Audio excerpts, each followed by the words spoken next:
So we have just witnessed one of the craziest championship Sundays in NFL history. We have two old farts playing quarterback going out there. Of course, you have Rodgers versus Brady. You have the young guns of Josh Allen versus Patrick Mahomes. And it was just an all-around great day. I love spending my Sunday. I was on 5 shows on Sunday, halftime, pregame, postgame, all that good stuff. Slick's bracket's looking nice. But before we get into that, I just want to get your opinion. What did you think of this championship Sunday? I mean, it was really enjoyable from a fan's perspective. I won my bets, which is, what really matters in life, right? And not having my own team playing, it's a lot less stressful than back when the Giants used to be good and playing in these games that would give me a heart attack. But I really enjoyed watching the games as a fan, especially that first game, the Buccaneers and Packers. I was really entertained by it. The Buccaneers pulled off the Hail Mary at the end of the first half, and the turnover to start the third went up 28-10. We saw the Packers almost mount a comeback, but a bit of a, let's say, questionable coaching decision at the end of the game, not going for the touchdown down by 8. Frankly, I hated it, but what did you think of it? I see Matt LaFleur coming from the Notre Dame coaching tree, and he's used to being in championship games like this and coming up on the short end. Similar situation here for him.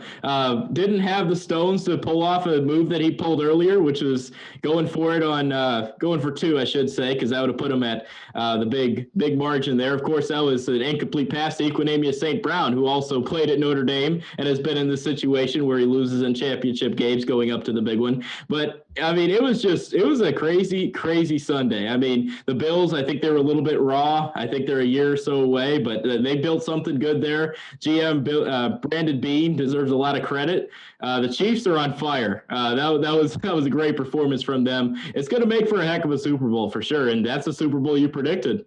It is, yeah. I'm definitely going to get into the tooting my own horn part of the podcast. I deserve it, okay? I deserve it. We could go and find the clip from when we did our brackets where I said I like the Bills a lot, but I think they're a year away. And where did you get that idea from, talking about it right now? I am going to get stroked off on this podcast right now. But, no, I mean, the bracket, obviously, if I'm being honest, went a lot better than I expected it to. It was just, as we were recording it, and anyone who listened to it would know, I didn't really go for the really in-depth breakdown when we were doing that. It's just what my gut told me, and this year it worked out better than it usually does, especially with the Browns-Steelers game in the opening round and the Ravens game in the opening round, and then the Buccaneers making it to the Super Bowl. I do have them losing to the Chiefs. I know we both have the Chiefs winning there, but the bracket looked good, and I wanted to I know we could go and find that clip too, but talking about Haskins ending up in Pittsburgh, I know I mentioned that at least once.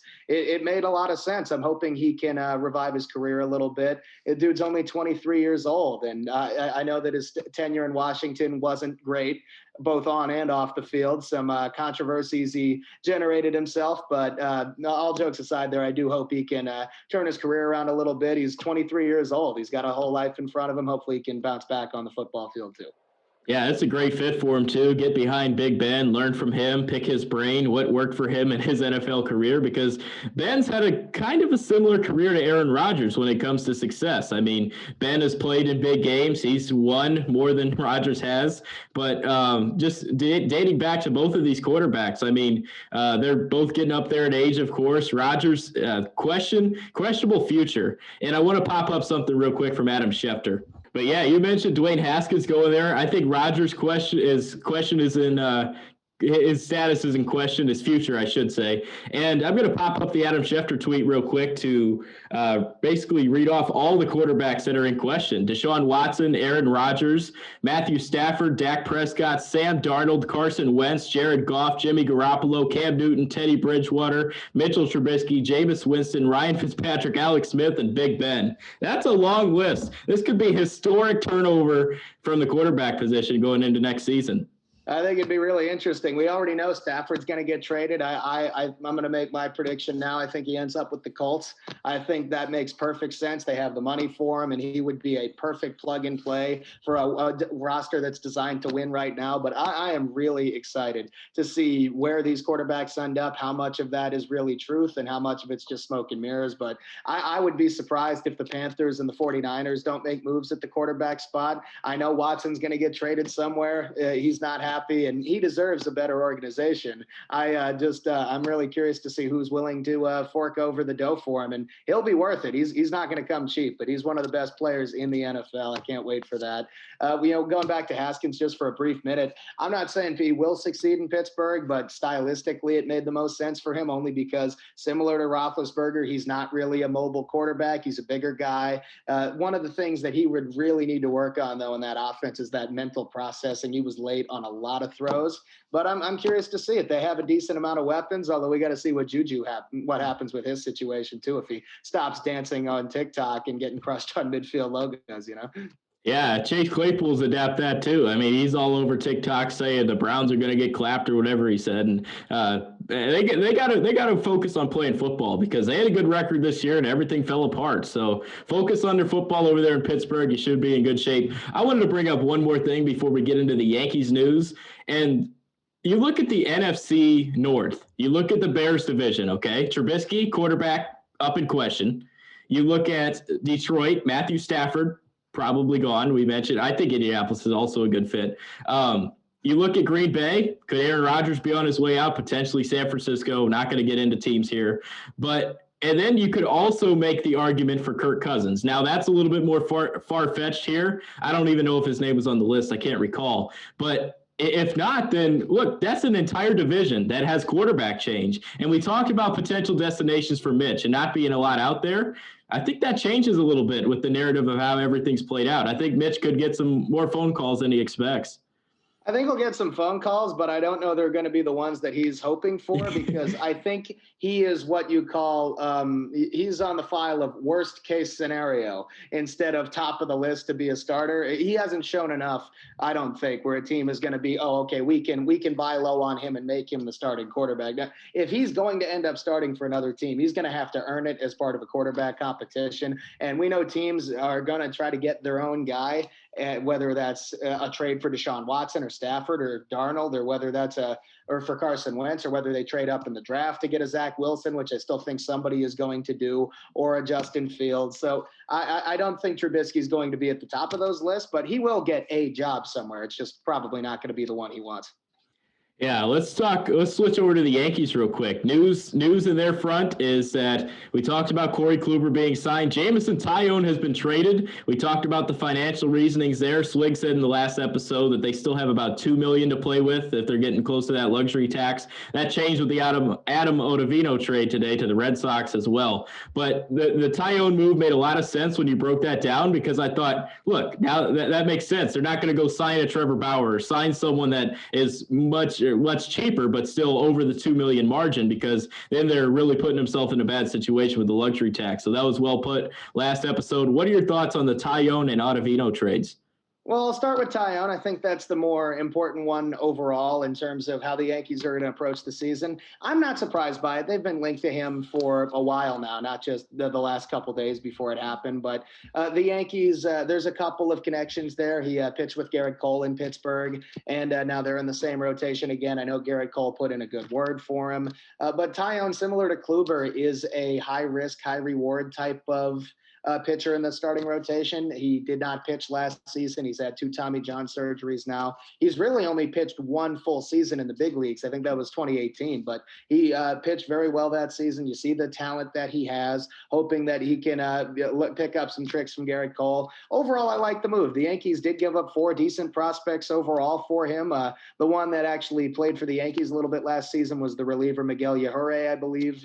He's a hard name to pronounce, but he's got some electric stuff. He was throwing upper 90s fastballs last season, but the Yankees didn't give up any of their top prospects. They cleared a little bit of room. Taillon's only making $2.25 million this season, and with the Ottavino trade to Boston, which is just weird to see a Yankees Red Sox trade. But Ottavino had a disappointing season last year, had 1 year left on his contract, $9 million. The Yankees got rid of almost all of that. I think they're chipping in 800,000 or so, but they got $8 million or so freed off, for a little bit more flexibility to re-sign Brett Gardner or go for another reliever to replace Ottavino and Tommy Kahnle, who went to the Dodgers. So I understand the rationale for it. I don't think they gave up any huge prospects that are going to be a part of the immediate future for the Yankees, but they are really going high risk, high reward for that rotation.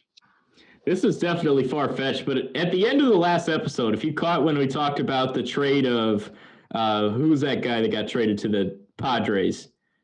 Was that Blake Snell? No, not Blake Snell. It was the Pirates pitcher. Musgrove. I talked about Musgrove on the move. Now Tyone's on the move. I said Steven Brault's going to start opening day for the Pirates. That's still far-fetched, but I still think that's a possibility. But I want to pop up our poll question real quick. You mentioned the health issues between Corey Kluber and Jameson Taillon, and you don't know what you're going to get from Luis Severino as well. But just going on those two, the poll question of this week, who will make more starts? Is it going to be Jameson Taillon or Corey Kluber?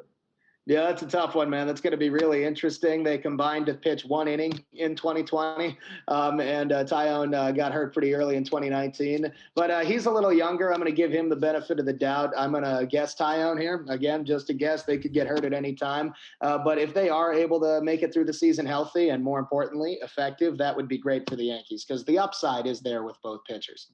Absolutely, it is there. I'm going to go out on a limb and say both of them make 30-plus starts for the Yankees this year. I just think that they did the research here. Kluber looks well. You talked about in the last episode as well about the connection there with the medical staff on Kluber, and they did the research on him, first team to jump on him, and it just makes a lot of sense from their perspective. Yeah, you definitely see the ties with both, the connections to Cleveland with Kluber and Pittsburgh with Taillon. Hopefully they are able to get a more traditional spring training this year. I know that that would help them get, build up the strength in their arms again. Hopefully they could eat some innings for the Yankees because I'm still pretty confident that the Yankees, especially now that they traded Ottavino and have a little bit more flexibility, are going to try to sign a reliever as well. They have the back end decently solidified with Chapman and Zach Britton and Chad Green, but there isn't, I'd say, a reliable option after those three now with Kahnle and Ottavino gone. So I think they're going to make a play for somebody. I think Alex Colomé could be a legitimate option for the Yankees. We've seen them make moves like that before. They could also go for a reunion with a David Robertson or a Shane Green type, but somebody, most likely a right-handed pitcher, since they already have Britton and Chapman in the back end from the left side to balance out that bullpen and give them a little bit more depth because the Yankees starters typically don't go very deep into games. One name that's drawn a lot of interest so far in the offseason as a relief pitcher has been Joakim Soria. I think he might be an interesting target for the Yankees as well. But let's switch over to the team that you're wearing the hat today, the New York Knicks. And things have gone well for them to start the year, but then again, we see that it's a young team. The defenses look phenomenal. We talked when Anthony joined us about could Thibodeau change the culture and bring a more defensive style approach, and he's done a phenomenal job at that. Great team defense. Julius Randle has popped off this year. What are your thoughts on the Knicks so far this season? Because we only talked Nets last week. We didn't get into Knicks or Bulls. Right. I mean, we wanted to give the Harden coverage, the full coverage that it was due, but we can go over the scraps now. I mean, shit, man. The Knicks are 8-10, and we're talking about it in a positive light. But I get it. They have exceeded expectations to a certain degree to start the season. They've definitely been significantly better on the defensive end of the court. I don't think that's a huge surprise. We know Thibodeau's rotation as a defense-first coach with the Bulls, with the Timberwolves before the Knicks. They had a pretty instant improvement on that end of the court. I think part of it is the Knicks are playing at the slowest pace in the NBA. They have the least number of possessions, so they don't have to defend as much, but their attention to defense has definitely been a lot better too. You could definitely make the argument it's come at the expense of scoring the basketball, though, because the Knicks are dead last in points per game.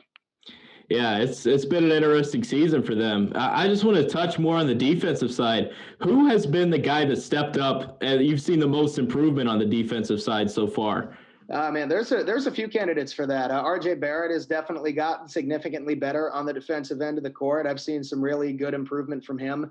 Mitchell Robinson has obviously been a defensive first player in his career, but I really like what I've been seeing from him on that end of the court. He's been better in the pick and roll. He's been better on the defensive end in terms of defensive rebounding. Nerlens Noel has been a solid backup for him, blocking some shots, always in position. So it's more the perimeter defense that I think you would need to focus on as a fan. I like what I've seen from Quickly on the defensive end. You can rely on decent defense from guys like Austin Rivers and Reggie Bullock. But I think it's more just the team communication rather than too many individual standouts, because there aren't too many lockdown defenders on the Knicks outside of that center position. Yeah, we always talked about the point guards here with the Knicks. There's a lot of them on the roster, of course, Dennis Smith and many others to follow after him. Quickly, he stepped up. Now, he was a rookie. We weren't sure if he would bring it on the defensive end, and something that Thibodeau is known for. And because if you're not playing defense, Tibbs isn't going to play you. So he's done a great job on that factor as well. He's looked phenomenal so far in his rookie season. I think you could make the argument that other than Randall having a great year so far and Barrett being better so far this season, that Quickly's been the biggest bright spot for the Knicks. You mentioned all the point guards. The Knicks have four on the roster with Elfrid Payton, Quickly, Dennis Smith, and Frank Ntilikina. But the Knicks have had a decent amount of minor injuries with all of them except for Elfrid Payton. They've had injuries in almost every other spot on the roster. Alec Burks just came back after missing several games. Same with Obi Toppin. And there are a few others. But basically that point guard position right now is just Payton and Quickly. And it is a night and day difference on both ends of the court.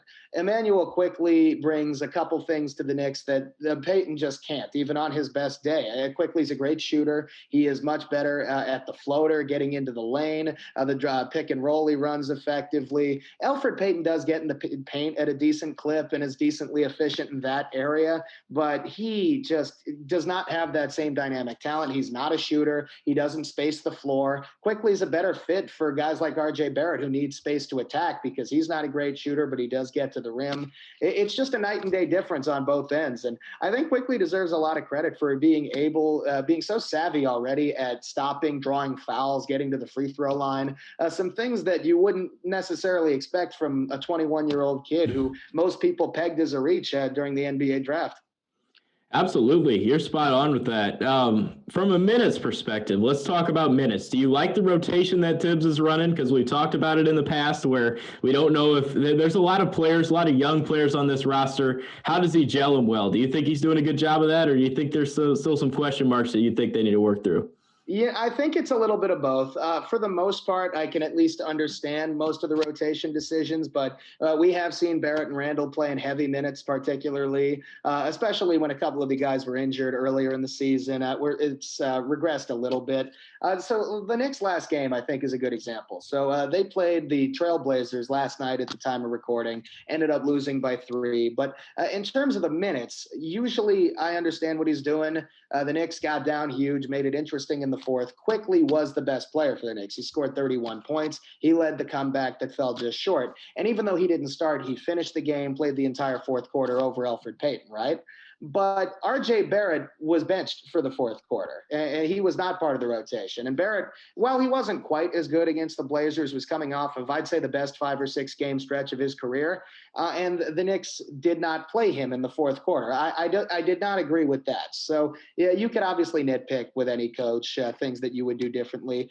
Overall, I'd still rather see Emmanuel Quickly starting over Payton, but if he's getting more minutes and finishing the games, especially like last night when he was the better player, I can live with that. But I don't want it coming at the expense of R.J. Barrett, because his development is one of the biggest keys for the Knicks season and their future. Yeah, that's a good point on him, because this Knicks team, man, I tell you, they lost by 3, of course, to Trailblazers last night as we were recording. You said, does this team last year compete in that game, or not a chance?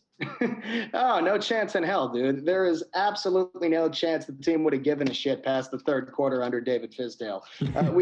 We've seen that several times now. It looked like the Knicks were going to get blown out. They've really only been blown out once or twice so far this season. They've been a lot more competitive for the most part. The game against the Blazers, they came out red hot. They made, I believe, 12 of their first 14 shots, and Damian Lillard went off, and that happens sometimes. But the Knicks were down 25 early in the third quarter, and then they cut it to 14, I believe, to start the fourth, ended up getting it as close as 3. There was a bit of an unusual situation with Julius Randle and a flagrant, but we won't get into that. I do think the compete level and the intensity has skyrocketed under Thibodeau, but I do think that was predictable because we've seen that happen in Chicago and Minnesota before. We've seen those teams get off to some short-term success, but then the wheels start to come off after a season or two, or shorter in the Timberwolves case. So I definitely am at least cautiously optimistic about some things. I do think that the Knicks are going to regress a little bit on the defensive end, not because the attention to detail, but teams are shooting the 5th most threes per game against them and only making 30%. I don't think that's going to last the whole season, but if they continue to play this way, I think that's the start of building a decent culture. Hopefully it'll stick. I mean, what do you think? Do you think that's sustainable? I think it can be sustainable, but there's a lot of youth on this team. I think they hit a wall going down. The shortened season helps that for sure because they're not playing as many games as they would have. But I think you hit the nail on the head. I think it does. I think it will end up costing them down the stretch because you've seen teams get out on the break right away, and it's not like they fall off the face of the earth, but it's just not sustainable in a format like this. Well, there is one thing I want to talk about, too. The defense has been much improved. The offense still sucks. We got to talk about that overall. Now, Julius Randle's having a great year. I've seen some improvement from RJ Barrett. I like what Alec Burks has done when he's played. He's been the one consistent shooter on this team. But I do think the shooting is going to be a season-long problem. There are going to be nights where they just can't hit enough outside shots. We've seen that in most of the losses being a factor. And typically, the opponent isn't going to be quite as bad from 3. There are exceptions, but I mean, the Knicks need to space the floor, especially for guys like Julius Randle and RJ Barrett, neither of whom are great 3-point shooters, but they are very good at getting to the basket, getting to the free throw line. They have both improved at the line, too, by the way. I do want to give them a shout out. But teams are consistently playing the zone defense against the Knicks, and it's working. That is not supposed to happen in the modern NBA. And I understand why teams are running it. I mean, I'm a Syracuse fan. I love to watch the zone and all. But at the NBA level, you should be able to defeat that with outside shots. But other than Alec Burks, you could argue for Quickly or maybe Reggie Bullock. Kevin Knox has been better as a 3-point shooter this year. They don't have many consistent knockdown shooters from the outside.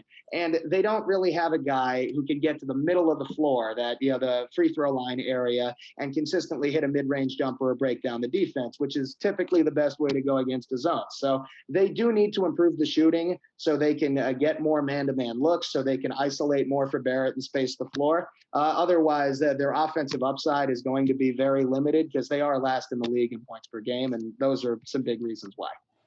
We knew the shooting was an issue, though, coming into the season. We knew that the Knicks haven't been able to shoot the ball for a long time now. It's always been something holding them back. They get to the line, they drive, but they're not good at knocking down consistent shots like you brought up. So it's going to take a while for that. I think that you could see the development from some of these guys to where they're shooting at a more consistent clip. But I think you also need to bring in someone in free agency, maybe next offseason or the year after that is just a consistent knockdown shooter that can just consistently hit threes, because I think that's what this team is lacking. Yeah, I mean, it's the very clear weak spot on the offensive end. I still think there's a little bit of regression to the mean coming on defense, but right now I think that's going to be the stronger aspect for the Knicks, who are consistently holding teams around 100 points. The problem is the Knicks have had several games where they've struggled to crack 90, and they're not going to win many games like that. I still think there's a lot of positive signs. They did, in fairness, bring in Alec Burks in free agency. He's that one guy who can knock down threes, but I also think it's still very possible that the Knicks trade trade him at the deadline to a contending team that wants to improve their shooting.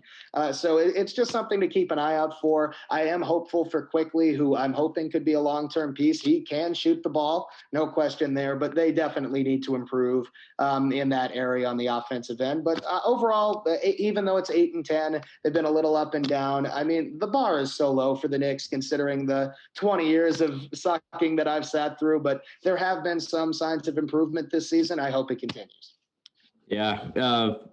Maybe you can see Alec Burks turn himself into this year's Marcus Morris, because the Knicks got a hefty return in that one, and I think they turned that pick into Quickly, didn't they? They eventually did. Sure enough. Draft night, but if we can do that again, I'm not going to complain.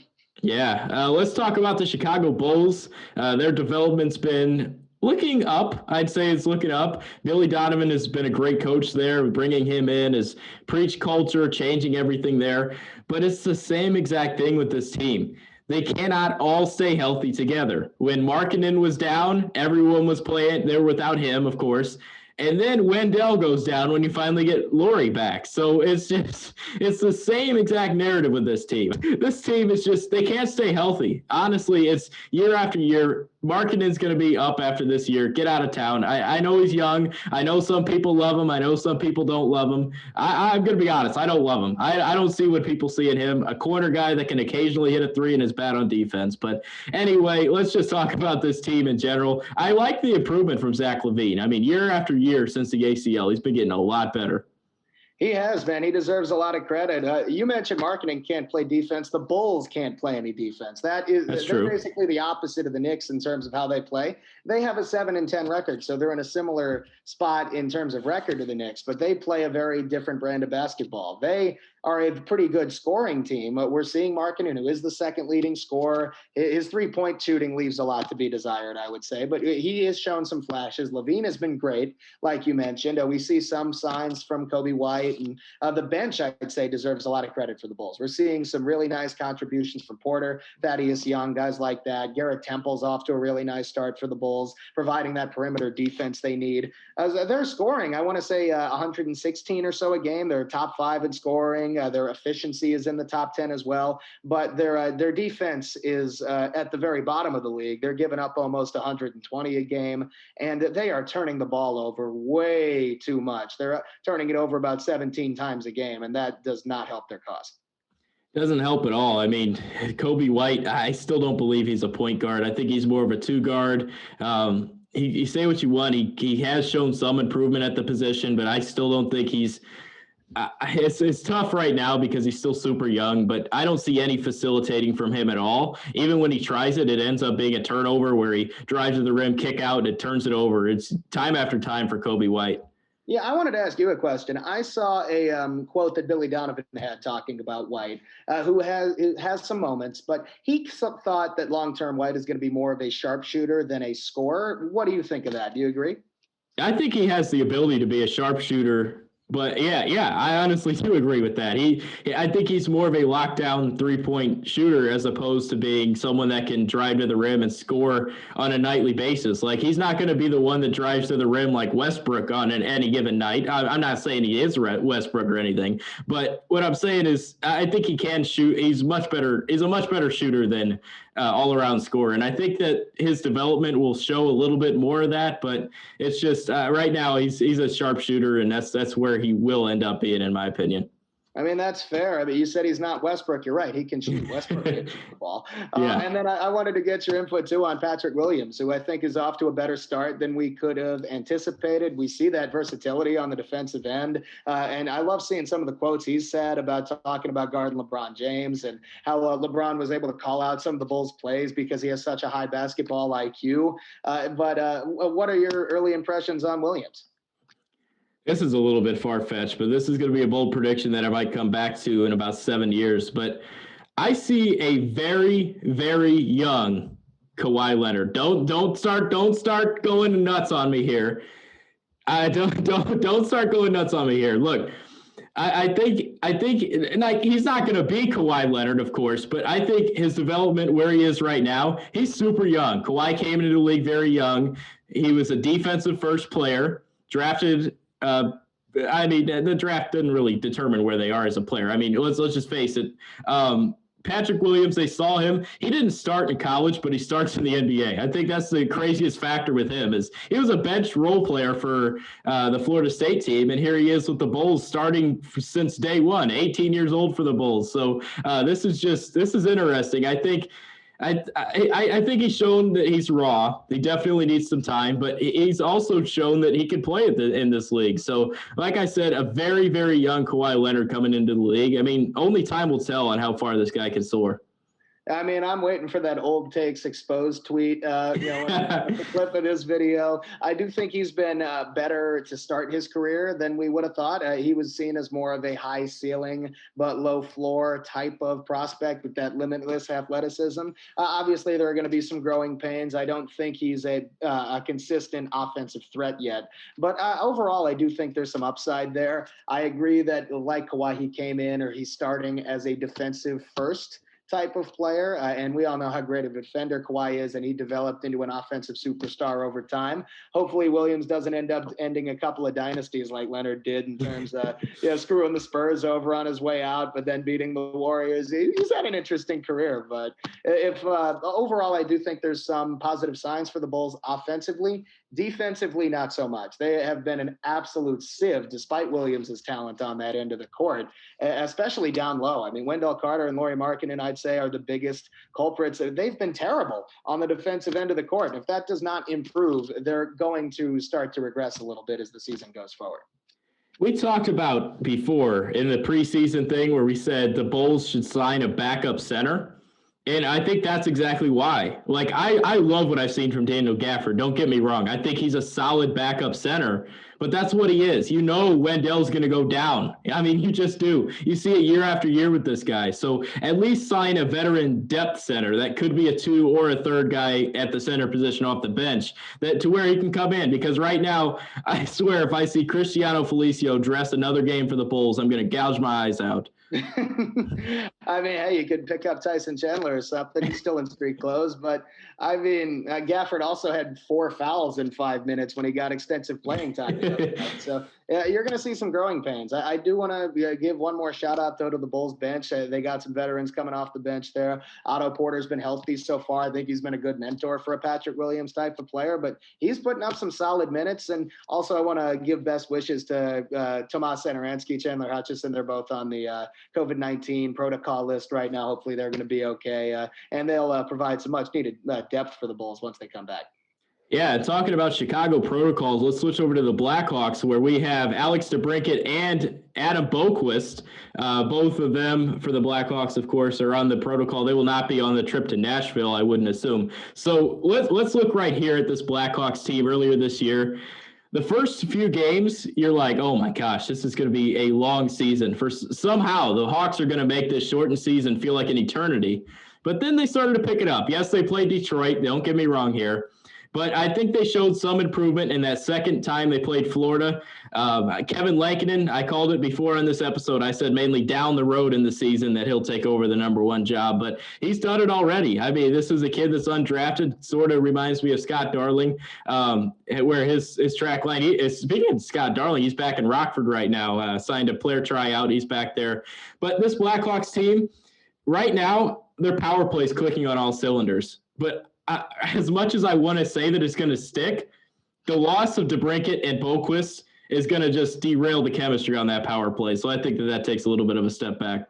Yeah, the Blackhawks are off to such an interesting start to this season. They're 2-3-1, which isn't terrible through 6 games, but both of the wins are over the Red Wings. I mean, they might as well be beating a college team. Although I do want to give a quick shout out to Bobby Ryan. That story, he's off to a great start for the Red Wings. That's awesome. I definitely want to see that continue with everything he's come back from. But going back to the Blackhawks, I think we can assume and believe that the defense and the goaltending are going to be a problem for them long term. Yes, they were better than Detroit, but that is really the one team in the division that you can look at and say, yes, the Blackhawks should be better than this team. They should be winning at least say 5 or 6 of the meetings against them this season. The rest of that division, the Nashvilles, the Tampa Bays, even the Floridas of the division, are going to be more difficult for the Blackhawks. And we have seen some pretty, I'd say, below par defense and definitely below par goaltending from Malcolm Subban and Colin Delia to start the season. Lankinen is a good story, but he obviously has a very small sample size against the shittiest team in the NHL. So let's see if he can do that a little bit more consistently. I do want to say Pius Suter, though. I'm sure you're excited about him. How about that hat trick he had in the win over Detroit? Yeah, he was my breakout rookie this season, him along with Ian Mitchell. I like what Ian Mitchell's done on the defensive side, the first-round pick from a year or so, many years ago, actually. He was before Boquist. Wears 51, right-handed shot, looks a little bit weird because you think it's Brian Campbell, but it's not because he shoots right-handed. But anyway, yeah, Dustin Bufflin. Basically, I love what I've seen from Suter. He's centering that first line, which would have been with DeBrincat and Kane. That's going to have to be broken up now, but I don't like what Jeremy Colleton's doing. Honestly, this guy drives me nuts. I mean, throw on your glasses because your record with the glasses is insane. But when you take them off, you get your tails kicked in game after game. It's insane. He's always sitting up there trying to dress all nice and look all cute. Meanwhile, to start the year, he gave Dominic Kubalik 11 and 15 minutes of ice time. You can't give him that ice time. He finally gets out there in the Florida game where he gets on the ice a lot more. He has 2 goals right away, both on the power play, and he's just ripping the puck, cranking that machine because he's like, he's not putting me on the ice. I got to shoot. He's got those dirty dangles. So I'm going to go out on a limb here and say that you weren't a fan of the Colleton extension. I saw where they were coming from. I saw where the front office was like, okay, this is a young team, young coach. Maybe they can grow together. But clearly that has not happened. I don't understand why you have Patrick, both going back to Joel Quenneville. I understand you want to balance it out because in hockey, your best players only play 1/3 of the game. So, but Patrick Kane, this guy has never been consistently on the number 1 line. He's always been on line 2, centered by either Strome, Brad Richards. I could go on for days with the number 2 centers in that position. But he has never been consistently on the top line. It's always been Sharp, Taves, Hossa, something Kane. Every single year, it's always that. So I just want Kaner to get his dues because he's earned that top spot on the line, and he needs a lot more playing time as well. I get that. I mean, it's also, at least earlier in his career, it's a great luxury to have him be on the second line because back then they were so loaded. Now they kind of suck. So I get it. But I do think there have been some decent signs from them. I like what Connor Murphy's been doing on the back end. He's been a lot better than I expected. He's kind of that stay-at-home reputation in the defensive zone, but he's got a 4-game point streak. It's a little interesting to see. Hopefully he can keep that up. But I do think that the Blackhawks offensively are going to be a little bit better than the Blackhawks defensively, and especially in the net. There are some very clear weaknesses on that end of the ice that are going to limit their ceiling. But I know we've already hit on kind of the weird position the Blackhawks are in as an organization. So, I mean, realistically, what are you looking to see as a Blackhawks fan? Do you just want to see the young guys play well, or do you want to see them push for a playoff spot?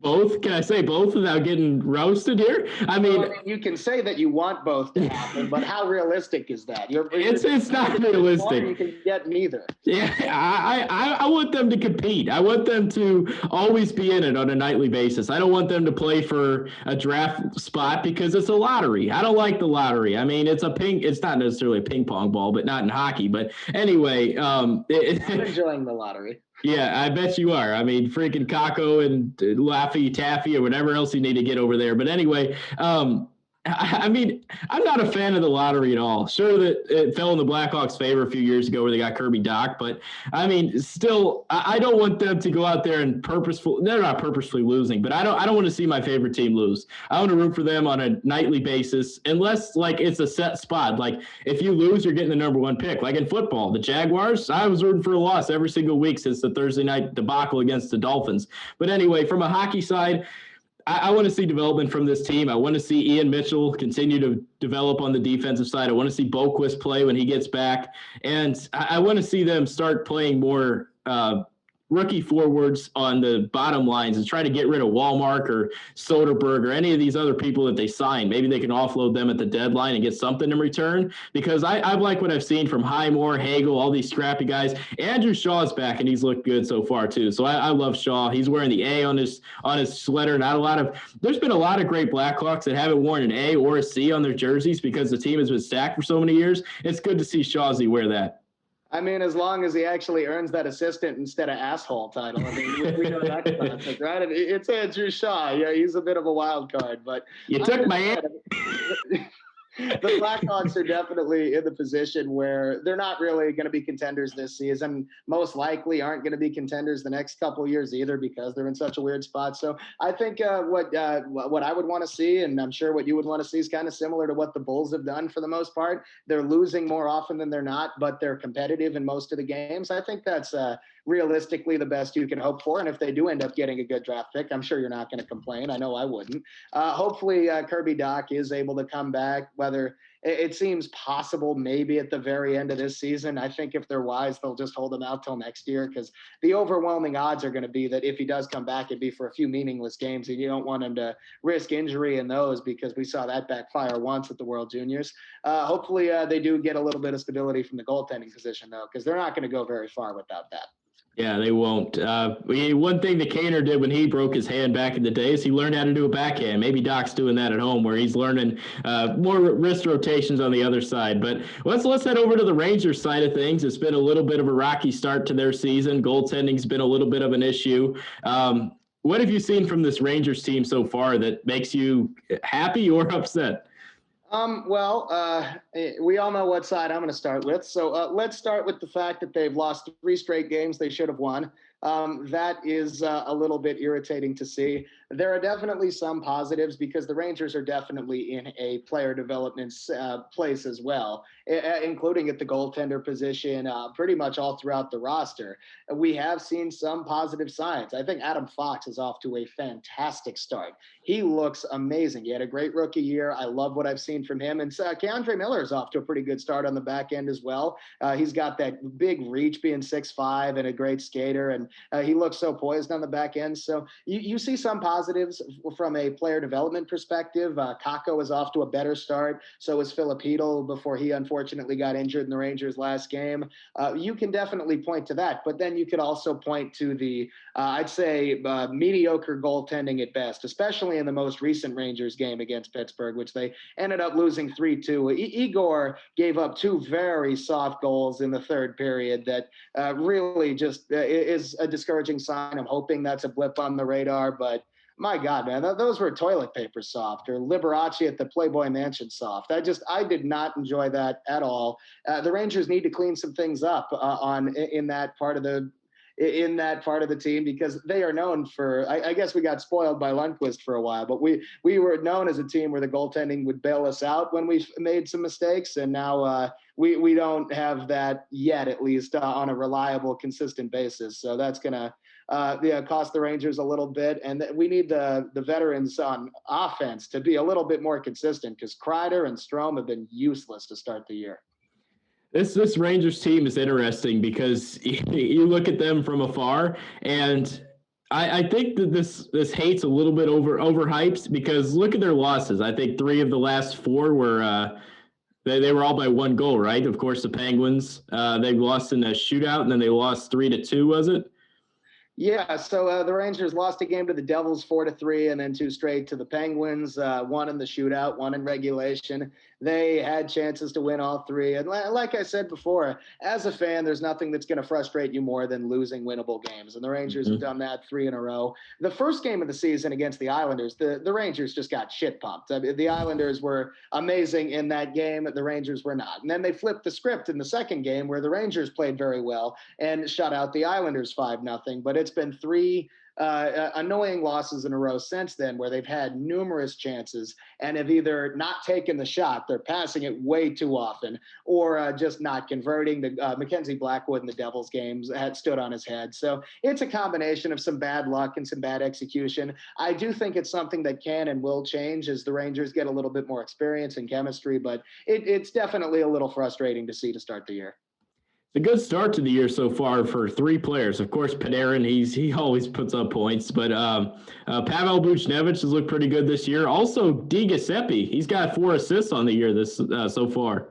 Yeah, Pavel Buchnevich has been fantastic. I'd make the argument he's been the Rangers' best forward. And I've liked him for multiple years. He's been on the team, I believe, for 4 seasons now. Finally is healthy, getting that consistent ice time. But he's playing mostly with Chris Kreider and Mika Zibanejad. And Buchnevich has been the best player of those 3, and it's not even close. Although in one of the games, I think the first Pittsburgh game, he had about 17 chances to score and couldn't quite execute. So just a little bit stake bitten. We're seeing that from a few guys on the Rangers right now. Hopefully that will start to change here as the season progresses. But like I mentioned, Strome has been terrible. I mean, just absolutely terrible. I do like what I've seen from Di Giuseppe. He's been mostly playing on that Kakko and Hedl line, and he's been a stable presence on that line, who's a really aggressive forechecker and doesn't make a lot of mistakes, kind of in that Jesper Fast mold where he can kill some penalties a little bit. So hopefully that continues. But we also have to talk about some of the mind-numbing ice time decisions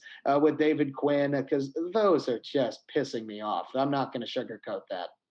Yeah, ice time's been an issue in Chicago too. I mean, I don't understand why you don't put the best players on the ice in big situations. Like even late in the game, it's not just the time on the ice. If they're not in the game when the game is on the line, 3 minutes left of the third period, if they're not double shifting, if they're not chipping guys in with short shifts to give them more durability later on in the game, it just makes no sense from a head coaching perspective or a hockey perspective, because you want your best guys on the ice when the game is on the line, and both of these teams have not done a good job at that, and basically getting the minutes out of the way too. I mean, a lot of bad players are frankly getting minutes that they shouldn't. You mentioned Ryan Strome. He's had a lot of ice time, and you didn't even want Strome in the first place. You didn't want to bring him back.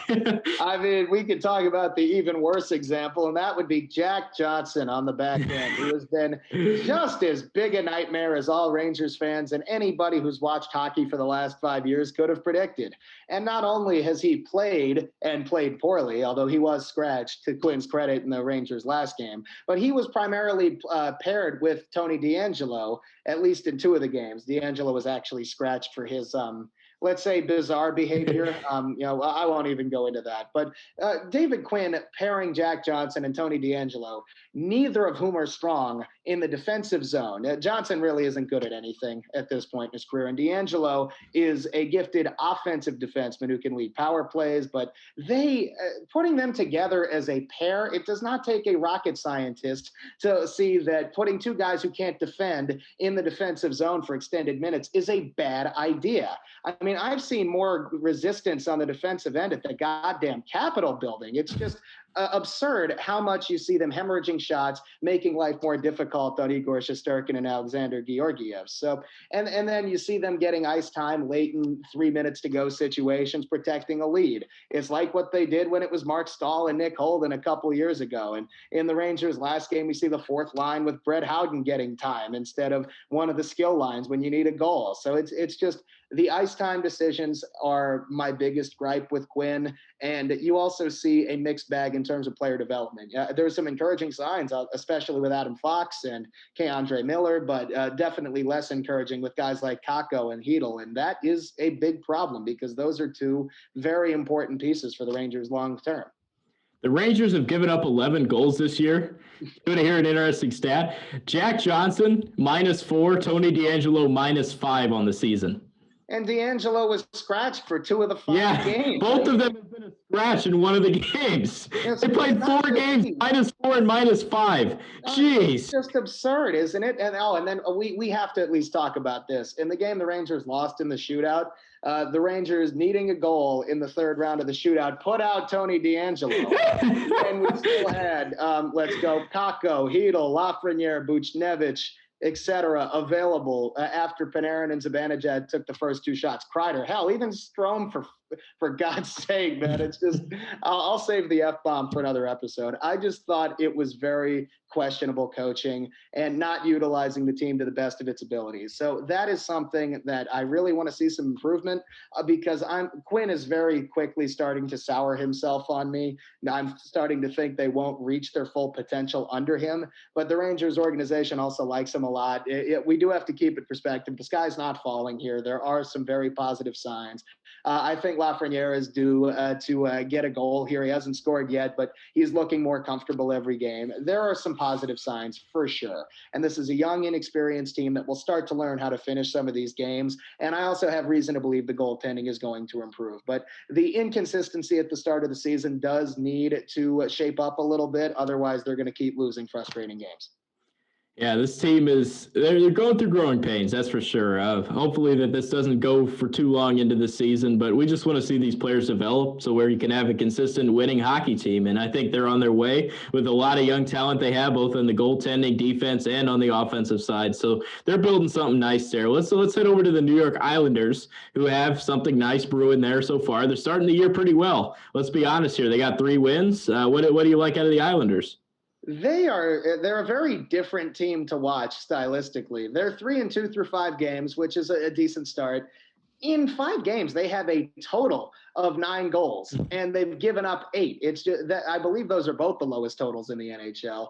The Islanders have scored. They scored 4 goals on opening night against the Rangers, and have only scored 5 total since. But they've won 2 of the games. It's a very unusual to see that. But they've been shut out multiple times offensively. They also have multiple shutouts of their opponent. One against the Rangers, I believe. One against the Bruins or the Devils. I can't remember which one. But they're playing a lot of these low-scoring games, which isn't a huge surprise considering that's the strength of their team, and that helped them get all the way to the Eastern Conference Finals last year.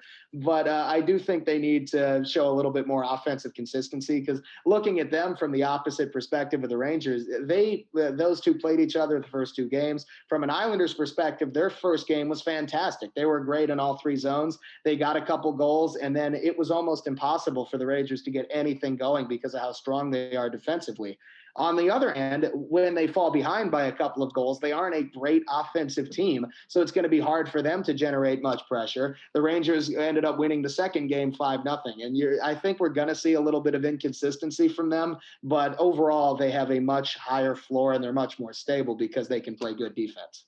Yeah, this is something that neither of our teams have. I mean, let's be honest here. This is a style that Barry Trotz has implemented. They run a great defensive scheme here to where, like you said, it is hard to watch. I mean, you watch from a fan perspective. It's like all this puck possession, getting in deep, neutralizing the zone, playing a lot of the center ice game. It's like I think the Zamboni driver should just do the middle strip of the ice because that's basically where it is the whole entire game. But the Barzal signing is huge because they don't have a lot of goals, but he has 4 points in the 5 games they played. So that's big time for him. Yeah, you could definitely make the argument the Islanders are they a boring team to watch? Maybe. But do Islanders fans give a shit? No, as long as they keep winning the majority of their games. And I think that they are likely to do that. There is some talent with their offensively. You mentioned Barzal in the first Islanders-Rangers game. He made D'Angelo his absolute bitch on that goal. I mean, it was just brutal. And Sebastian Aho started that trend in the bubble of D'Angelo just let's say sucking defensively. But you do see some high-end talent, but we from an Islanders perspective, you want to see guys like Josh Bailey and Anders Lee be a little bit more consistent. I do think we should talk about the goaltending a little bit. They're going to be a feast or famine team, but Semyon Varlamov has had a couple of very solid starts for this season. He has 2 shutouts already, but we got to talk about Ilya Sorokin a little bit. So he has made 2 starts.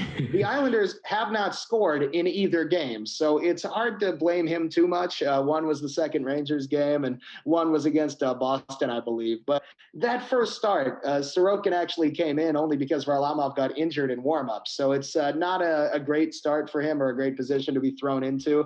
Do you have any doubts about their goaltending going forward? I don't have any doubts. It was an interesting situation. I'm glad Varlamov was okay. Anytime you take a puck to a throat, that's not good. He should have worn the net guard that all the goalies usually wear. But I guess in the warm-ups, the main thing here is don't shoot high on a goalie. Shoot low, shoot at the blocker. Shoot. I mean, you're not supposed to rip freaking blast from the point and try to knock your goalie's head off in the warm-ups. But anyway, Sorokin, I look at this goalie. He's got a 357 goals against average. His save percentage well under 900. But it's still early on in his career. I'm not too worried about him. You also look at the great goaltending. 2 starts. He's literally made two starts. 2 starts. So I don't think the stats are a huge part of the story yet. Yeah, I mean, the more playing time he gets, the better it'll look. He has a great defense in front of him, so as long as he gets scoring, maybe he can get into the win column. But Varlamov's look great, to your point. He's got an 0.33 goals against average, which is insane through 3 starts. Yeah, and obviously that's going to regress a little bit. I mean, he's been a decent but not great goalie in his career, and we all know that is not a sustainable number. That's like playing NHL 20 on rookie mode, but he's off to a nice start. I think we're going to see some inconsistencies from the Islanders just because they aren't going to score a lot of goals consistently, but they are, for the most part, going to keep their opponents off the scoreboards. So they've given up 8 goals total in 5 games, and 5 of those were against the Rangers in that one game. So in the other 4, they've given up a total of 3 goals. So I know that's not going to hold, but we can't expect them to play that type of game. And on the defensive end, I do want to give a quick shout out to Noah Dobson, who's starting to look more comfortable. I know I mentioned him in the hockey preview episode, getting some ice time in place of Devon Toews after he was traded. And he's starting to look a little bit more confident. He's getting some power play time, generating some offense. So I think that's a positive sign for the Islanders. For sure. He's definitely looked great. Another name, I mention him every single time we talk about the Islanders because I miss him so much. I love Nick Leddy. He's a great defenseman. I mean, he does everything you ask. And ever since the Hawks lost Chalmerson and Leddy, those were the 2 pairings together. They were by far, they carried that defense as Keith and Seabrook got older. Well, I mean, you got Leddy, you gave up Leddy to the Islanders, but you took Calvin DeHaan from them. So, I mean, that evens out, right? Yeah, and you mentioned Connor Murphy. I mean, heck, he's the Jalmerson trade there as well. But, I mean, my goodness. But, yeah, going back to this Islanders team, the scoring has to be better because otherwise you cannot. This is not sustainable on either side. The defense is not going to stick up this strong throughout the season. They're good, but they're not going to give up 9 goals as an 8, whatever, 9 or 8, where you could flip-flop whichever one it was. But either way, this is not sustainable. It's sort of like the Knicks and their defensive style it's just not sustainable so far throughout this whole year. See, they do have the personnel to be a great defensive team, and they are a great defensive team. They're just not going to be this out of this world great the entire season. That's the part that's not realistic. The Islanders are still a very good team. And we have to remember this team made it to the Eastern Conference Finals last year. They have a lot of strengths on the team, but I do think their ceiling is at least a little limited by not too many offensive playmakers outside of that Barzal, Anders Lee, Josh Bailey type.